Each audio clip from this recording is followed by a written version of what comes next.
इसका चार्ट भी देखिएगा हम महीने भर का। नंबर्स बढ़िया, सबसे इंपॉर्टेंट 6 रुपए का बढ़िया डिविडेंड डोल आउट। सिगरेट वॉल्यूम ग्रोथ 8 से 11% मैं बता रहा था फ्राइडे को जब प्रीव्यू करा था हमने, और आई है सिगरेट वॉल्यूम ग्रोथ 15 से 16%। हेडलाइन नंबर्स आए 2-2.5% बढ़ी, उसके सामने एबिटा 22% बढ़ा। मार्जिन्स 620 बेसिस पॉइंट्स का उछाल। स्ट्रीट एक्सपेक्टेशन से सारे नंबर्स अच्छे हैं, बस एक ही इशू, स्टॉक बहुत चला हुआ है। टाटा पावर तीसरा स्टॉक है, ग्रीन रख के चल रहा हूं क्योंकि अच्छा परफॉर्मेंस इस कंपनी की तरफ से आता हुआ, एक्सपेक्टेशन से कहीं बेहतर। हेडलाइन नंबर्स आए 30% बढ़ी, इबीटा 43% का जंप और मार्जिन्स 160 बेसिस पॉइंट्स का इंप्रूवमेंट।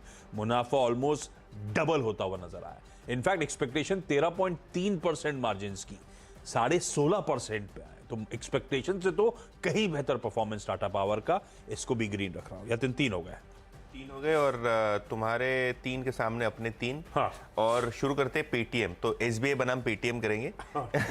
क्योंकि बहुत अच्छे रिजल्ट्स हैं, एक्सपेक्टेशन से थोड़े better, specially EBITDA break even उन्होंने अनाउंस किया। अगर आपको याद है तो सितंबर क्वार्टर यानी 3-4 क्वार्टर्स के बाद उन्होंने कहा था हम एबिटा ब्रेक इवन होंगे, लेकिन इसी quarter EBITDA break even company ने अनाउंस कर दिया।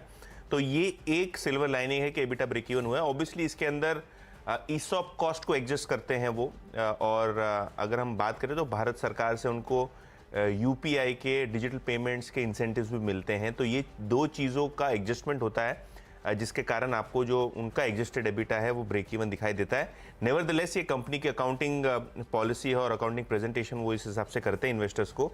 बहरहाल अगर ये आंकड़ा आप छोड़ दें तो दूसरे आंकड़ों पे फोकस करें। सेल्स यानी रेवेन्यू में लगभग 42% की ग्रोथ आपको दिखेगी साल दर साल बेसिस पे, काफ़ी स्ट्रांग। और अगर हम लोन डिसबर्स्ड वैल्यू की बात करें तो लगभग 4 गुना साल दर साल आपको लोन डिसबर्स के फिगर बढ़ते हुए नजर आएंगे। कस्टमर बेस की बात करें तो यहाँ भी 3-3.5 गुना आपको कस्टमर बेस का जो है वो ग्रोथ होता हुआ दिखाई पड़ रहा है। तो काफ़ी स्ट्रांग ऑपरेशनली पेटीएम के रिजल्ट्स आपको दिखाई पड़ रहे हैं। ब्रोकरेजेस के अगर आप माने तो यहाँ आज काफ़ी सारे रिपोर्ट्स भी आए हैं। एक उनमें से आपको बता भी देता हूँ। जो रिपोर्ट आया है गोल्डमैन सैक्स का, यहाँ खरीदारी की सलाह वो दे रहे हैं 1150 रुपये के टारगेट के साथ, और ये रिजल्ट के बाद उन्होंने FY24 के एबिटा एस्टिमेट को लगभग 30% से बढ़ाया है। तो कहीं ना कहीं ब्रोकरेजेस भी यहाँ उत्साहित लग रही हैं, तो पेटीएम पे नज़रें रखेंगे। इसके अलावा मॉइल यानी मैंगनीज ओर इंडिया लिमिटेड, ये कंपनी ने अपने जनवरी प्रोडक्शन नंबर्स डिक्लेयर किए हैं और ये प्रोडक्शन नंबर्स रिकॉर्ड हाई पे हैं। और अगर आप मॉइल की बात करें तो यहाँ शायद आपको ग्रीन आता हुआ दिखाई पड़ेगा, क्योंकि साल दर साल बेसिस पे लगभग 8 से 10% की प्रोडक्शन ग्रोथ आपको दिखाई पड़ रही है। ओवरऑल रिकॉर्ड प्रोडक्शन नंबर्स आपको दिखाई पड़ रहे हैं मॉइल के लिए भी। तो ये एक स्टॉक आप रेडार पर रखिए।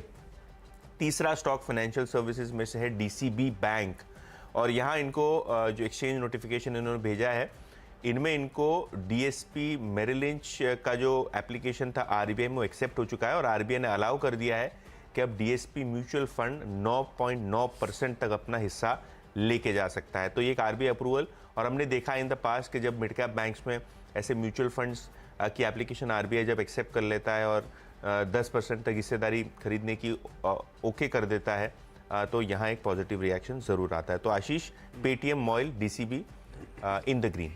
बिल्कुल ठीक। अगले स्टॉक्स में इंडस टावर्स को ग्रीन में रखा है।